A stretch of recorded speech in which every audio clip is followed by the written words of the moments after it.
Pemirsa, Anda kembali di Newsline. Kita akan masuk ke informasi mengenai rencana penerapan kebijakan rokok kemasan polos kembali memunculkan pro dan kontra di kalangan pelaku industri serta pengamat ekonomi. Hingga kini pemerintah masih mengkaji lebih lanjut kebijakan ini.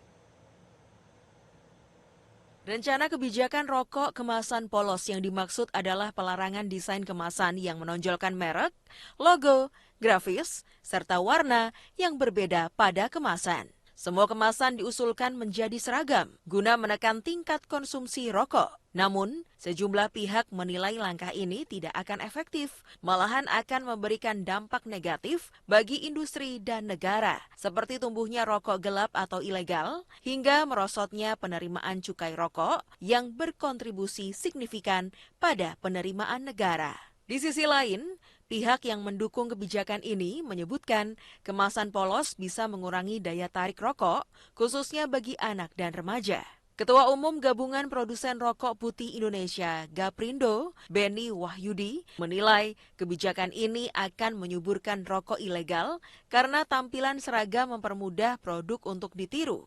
Selain itu, akan timbul downtrading di mana konsumen beralih ke produk murah dan ilegal.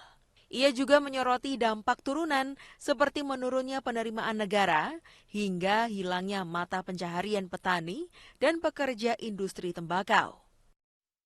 Bahwa secara legal itu juga Kementerian Kesehatan untuk membuat peraturan terkait dengan kemasan polos tidak kuat. Kedua, dari segi dampaknya nanti itu sebenarnya akan menyulitkan industri dan belum tentu akan bisa mengendalikan rokok itu sendiri, bahkan akan menyebabkan maraknya rokok ilegal dan kemudian konsumen karena tidak bisa membedakan antara satu rokok dengan rokok lainnya akan mencari rokok yang lebih murah. Akibatnya juga apa? Akibatnya juga penerimaan negara akan turun. Dan dalam jangka panjang kalau ini diterapkan, ya petani dan buruh juga akan terdampak dari kebijakan ini. Sementara itu, Direktur Eksekutif Institute for Development of Economics and Finance Indef, Tauhid Ahmad, menyebut kemasan polos justru dapat menimbulkan distorsi di pasar. Ia memperkirakan penerapan kemasan polos bisa menurunkan penerimaan cukai hingga 58 triliun rupiah. Tauhid juga menilai rokok ilegal akan meningkat signifikan, bahkan bisa melewati kondisi saat ini yang berada di angka 7%.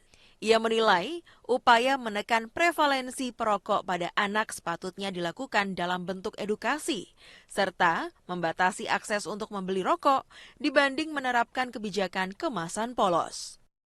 Ya, saya kira yang pertama ya, ketika kemasan polos katakanlah diterapkan, konsekuensinya adalah cukai akan turun begitu. Mungkin datanya juga kalau penerimaan cukai itu sekitar 58 triliun akan turun. Tetapi dampak ekonomi bukan hanya itu, juga akan jauh lebih besar. Beberapa sektor yang katakanlah terdampak ya, itu mulai dari produksi rokok sampai ke perdagangan, eceran, semua terdampak begitu ya. Jadi cukup masif dari penerapan cukai polos ini.